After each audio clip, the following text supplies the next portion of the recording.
Welcome to the Point. In a special election earlier this month, Carol Glanville became the first Democrat to represent the west and north part of Kent County as a state representative in recent memory. The district is currently the 74th, but it'll change dramatically when the new districts, as drawn by the Independent Commission, go in place for the first time in August. We talk more about what that means from a standpoint of running for election twice in a 6-month period, and also what it's like to go to Lansing in the middle of a term and trying to get up to speed. Representative, first of all, congratulations on winning in this district. Democrat representing this general area is a first, or at least a first for me since being here. Tell me what it was like for you getting into the arena, making it clear that you have served City Commission for a good long while. What motivated you to get into this? To be honest, a while back I noticed there was a pretty homogenous representation for this area. And so I thought, and this was a couple years ago when I made this observation, I thought, there's room here for some new perspective, and it might be time for a change in the next couple of years when the opportunity presents itself. And so with the redistricting and the timing of Senator Huizenga leaving his seat, it just seemed like a good window of opportunity to jump into the arena. I'm going to go through a little history that will confuse people even further, but here's how we got here. Former Senator Peter McGregor decided to run for a county office. He ran, he won, he left 2 years early in his term. Governor called for a special election for the Senate seat. Then State Representative Mark Huizenga ran for and won the primary election, and then the general election, leaving the state representative seat open in that area as he moved on to the Senate. So there was a primary, which was back in February, if memory serves. You were unopposed. Republicans had a number of candidates, so that was the primary election. Fast forward to May, the general election, where you prevail. Looking forward to August, you are on the ballot as a primary candidate to run for the full term that will begin in January of 2023, which will be a very different district than what you will represent for the remaining months of this year, and then the general election in November. So other than that, it's really simple, right? That's what they tell me, yeah. But this it's not unheard of, but this is an unusual circumstance, which means that you will have 4 elections inside of a pretty small, albeit not opposed in that first one, but still 4 campaign dates or election dates in that period of time. I know you've never run for this office before, so you don't know any different, but how much pressure does that put on you? Quite a bit. Like I said, I haven't done this before, but I know that especially this spring, it was, it hit the ground running and then some, especially after the primary when we saw who the opponent was going to be. Honestly, I had jumped into the primary or into this particular race thinking, it'd be good for some early name recognition and things, looking ahead to November, knowing the history of the seat. And then when the primary opponent came through, it became obvious there was not only an opportunity but a need to win the seat. And so, we just put all hands on deck and did the best we can to make it happen. For someone who has run for political office before but has never run for this type of office, and I always think of state house races, state senate races to some degree, but state house races as being some of the most one-on-one intensive. I mean, knocking doors is not just a tradition, it is a absolute necessity if you're going to win. What did you find to be the most unusual from, say, running for city commission to running for state house? I did a lot of that when I was running for city commission as well. Obviously, again, it's it's that one-to-one contact. It allows me to know more about the constituency, their concerns, things like that. So I think the main difference here was just the electorate itself. That again, because this had been a Republican stronghold for so long, there was some curiosity or wonder, how are we going to be received at the doors? And that just turned out to be quite positive, to be honest. And so I think that was the surprising piece, was how willing folks were to come to that center place and engage in shared values to push this forward. When I asked you why you got involved, you talked very much about the technical reasons, but I know that the things that are priorities for you And while in these next few months, you may not have a great deal of opportunity. You're going to be there very late in the process for budget. In fact, both the Senate and the House have already passed their budgets. They're now in the quadrant negotiations, so you won't really be involved in that part of it. But there'll still be a lot of policy things to deal with as we go along. Understanding that you may not have the opportunity to make a lot of introductions in the early going, what are some of the things you think the legislature should be focused on? So, you know, as an educator, as my career, my heart is with education. There's a lot that needs to be done around education in terms of lifting up teachers, the teacher pipeline, looking at curriculum, school mental health, student mental health.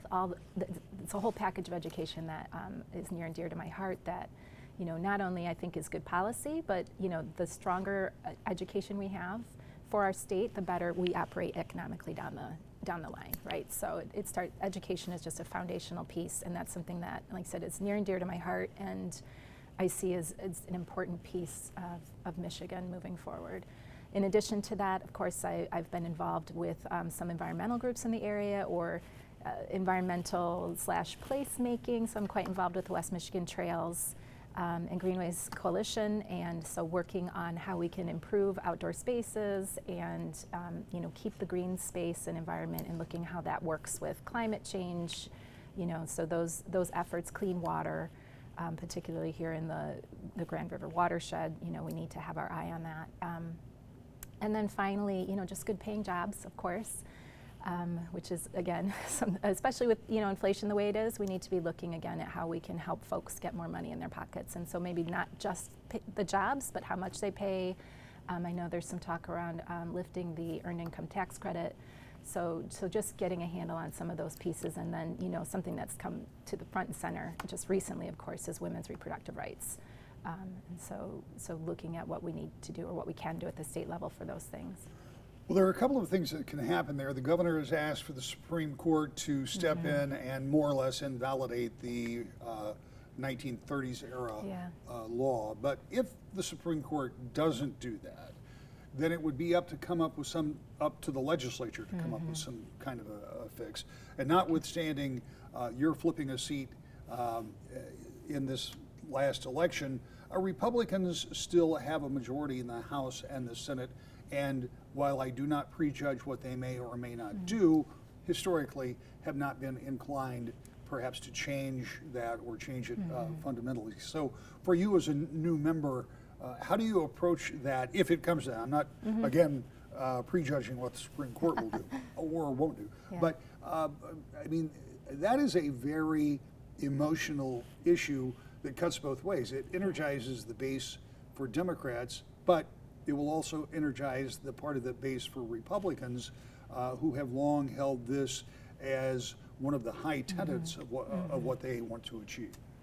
Well, I think, you know, the same approach that I took with my election this spring, and that is I think we all can agree on certain issues, and I know there are a lot of, I mean, this is not necessarily a Republican-Democrat issue. There are women and families across the spectrum who are affected by access to reproductive health care.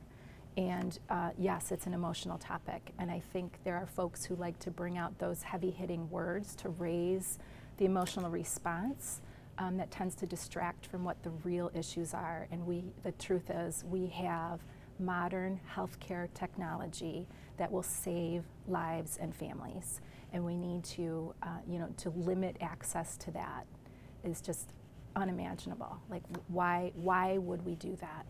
And like I said, I understand the emotional, you know, the emotional trigger there.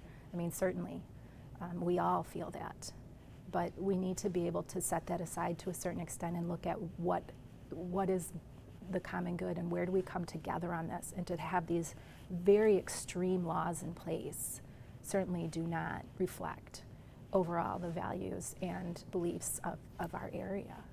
So you talked about this being beyond political party, and about that you're right. However, it does cut with Democrats and Republicans differently, not to suggest that all Republicans are opposed or would like to see Roe overturned.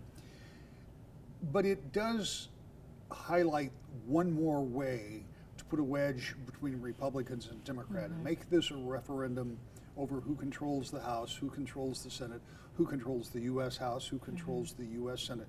It's going to be a big part of this election. And particularly if you're successful in August, going into November, this is going to be a big struggle about control.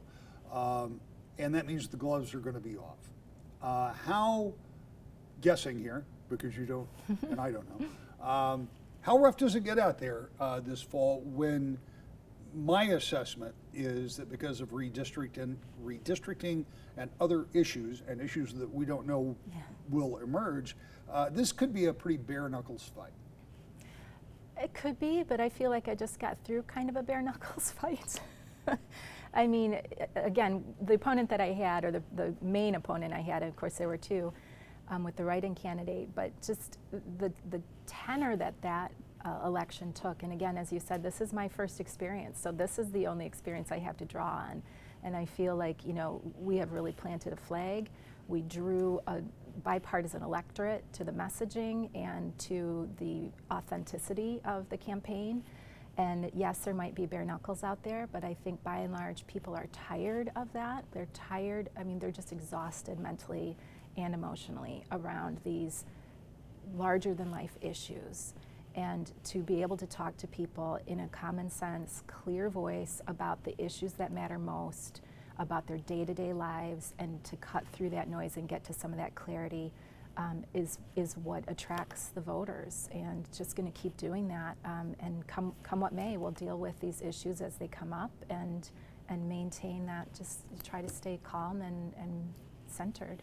Finally, you have had about 10 minutes to absorb this with your being sworn in, your ceremonial swearing in, and as we speak, looking back, this will be your first week in office. Is there anything that up to now has surprised you about this role you find yourself in? Oh my gosh, what has surprised me? You know, I'm truly in a place where the I don't know what I don't know could not be truer. So I think everything is a little bit of a surprise, and yet not so much. I mean, I've been in administrative leadership positions through education, through my work at the City Commission, even the work I was doing most recently with Grand Valley. So I feel like a lot of it's the same. It's maybe on a different level. So a little bit different, you know, like I said, level and perspective, but not anything overly shocking at this point. Except the view from my window, which is fantastic, and I had no idea. Those are great views. They all look right on the Capitol. Yes. As we pointed out, in addition to her duties as a state representative, Glanville will also have to navigate a primary where she is not opposed, but where there are 4 Republicans vying for the chance to run against her in the general election in November. As a side note, we've selected a number of primaries and state house races that we will feature on News 8 during the week between now and the election as we continue to be your local election headquarters. When we come back, the Republican primary for governor is as complicated as ever, and one of the candidates that is not entirely guaranteed a spot on the ballot talks with us next about why she's confident and what she would like to do if elected. That's next. To the Point. Welcome back to the Point. The Republican primary for governor is as unsettled as it has ever been, thanks at least in part due to challenges against 3 candidates who filed their paperwork by the deadline but are alleged to have either improper or invalid signatures, or in the case of our guest this weekend, didn't use the right date for the term of office, according to the challenger.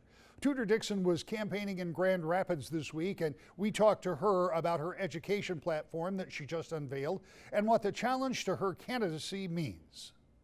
Interesting choice for a tour here at Pioneer Construction to talk about your education plan, and part of what you saw earlier was technology, I mean high-tech stuff that they're using in building trades, in construction.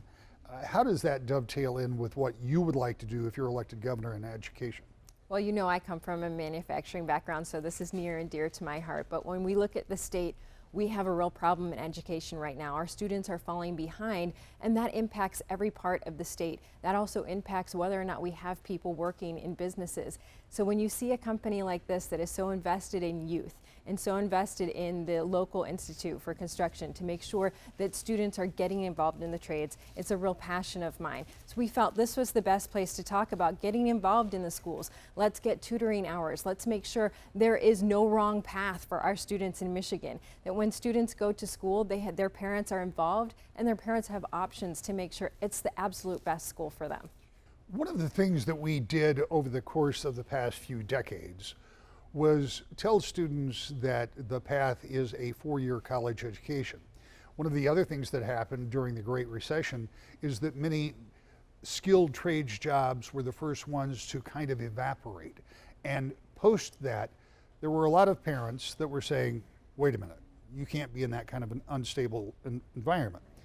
Things are different now, and the way the skilled trades look are much more about technology than they are about just simply hands-on. How do we get that message, and how do we teach that in our schools? So you've laid out part of it, but how do we get that focus, not to suggest that there isn't a place for four-year college education, but I think there's a lot of agreement that focusing on the trades has got to be a must. Yes, especially in a state like Michigan where that's really our bread and butter, is to make sure that we have skilled tradesmen. And how do you get into middle and high schools and start talking about, well, let's start there. Let's get involved. Let's have public-private partnerships like you see here at Pioneer to get kids involved and explain to them that these careers have changed, that you don't have to, if a college degree is not right for you, you can still make a very good salary in a skilled trade. It is a career. We have to get away from the idea that it's a dirty job and start talking about the fact that these are great careers for people in the state of Michigan. And that's what we want to do with our education plan. But we also want to make sure that people know there's a place for them no matter what their skill level is or what their interests are. And that's why companies like Pioneer are really out there doing it. But what you said about technology is very interesting, because we saw some pretty cool stuff in there. We see that there's those glasses that you're looking through, like virtual reality, where you can see what you're building before you actually build it. But it's the same thing in agriculture right now. Much of that is technology based, how the fields are being planted, what the equipment is doing. People are not understanding that what you can do from your phone, you can now do as a career outside, which is very cool. Yeah, and when you talk about that extending beyond, you talked about something in your plan with 25 hours of tutoring, if I'm not mistaken. What is the purpose of that, and how would that work? Well, we are in a once-in-a-generation crisis in education in Michigan because we had students out for so long. A lot of our students have fallen behind. We just got those third grade literacy exams back and had a terrible failure rate there. We want to get kids back on track. So to make sure that we have kids ready for the workforce when they graduate, they have to be able to read. So we have to get tutoring hours to get students back on track. And if it's reading or whatever their parents think it is, maybe they are behind in math, maybe they've become behind in geography, whatever it is, they need it. If they need tutoring hours, we should provide those because they were out of school. We like talking about policy, but I'm a political reporter, so I have to talk about politics too. And in the next week or so, we're going to have our fair share of that. There have been challenges to signatures for your campaign, for the Johnson campaign, and also for the Craig campaign. So we don't know what that outcome is going to be. We'll find out more on Monday and more still later in the week. How does that impact your campaign, as clearly you're still out here doing the events, but I mean, it's got to factor in somehow.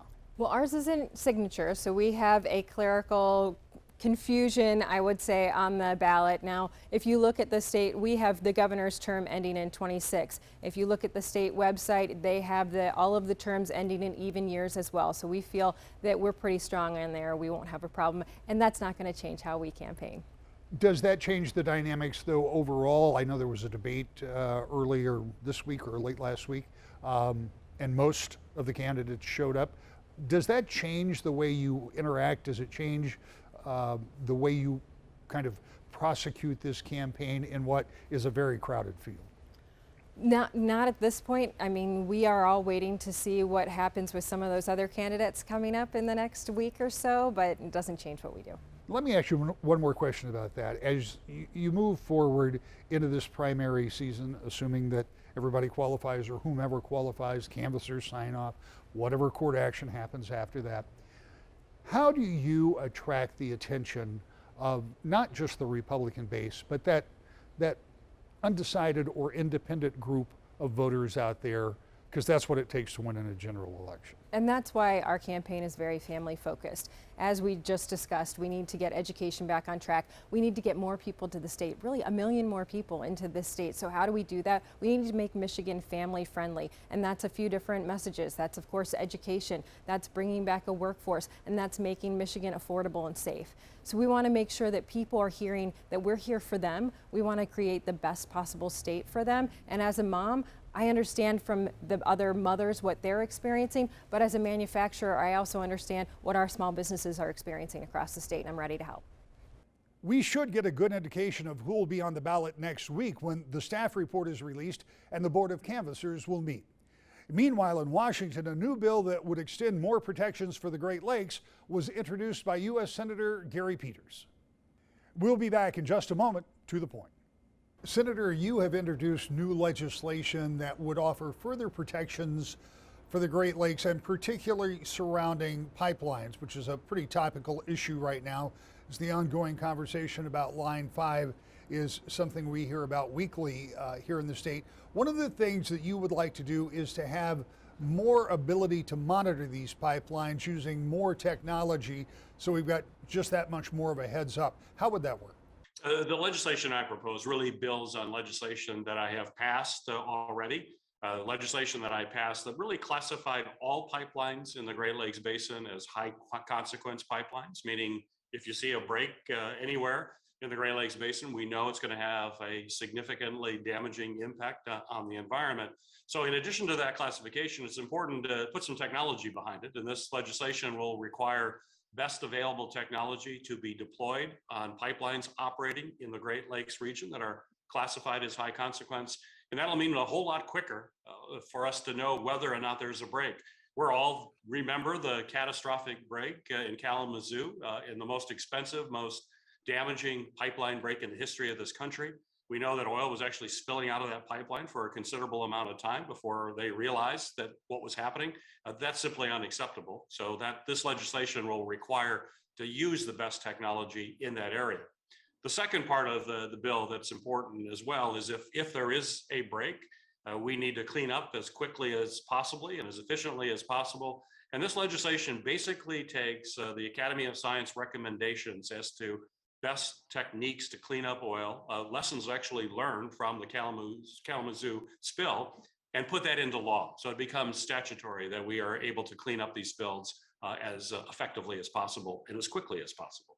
One of the things that will resonate with anybody in business that's trying to hire workers at this time is trying to attract and retain the best people for the job. And that extends to the Pipeline Safety Administration, because obviously it's an interesting job market out there, but you need to have professionals on hand to do this. So you would try to get more money to try to help retain those professionals. It is important to have folks who understand pipelines and the engineering. So these are very specialized jobs that we don't have a whole lot of graduates, and certainly they can command high salaries from private industry. Oil companies, pipeline companies hire these folks.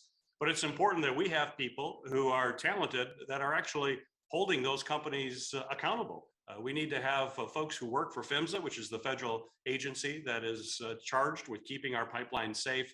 I want to make sure we have the talented individuals who have the engineering background to do that job effectively. We don't want them being hired away by private industry. We want them protecting the environment for now and for the future. We'll be back in just a moment. To the point. That's all the time we have for this week. We're off next week, but we'll see you in 2 weeks. To the point.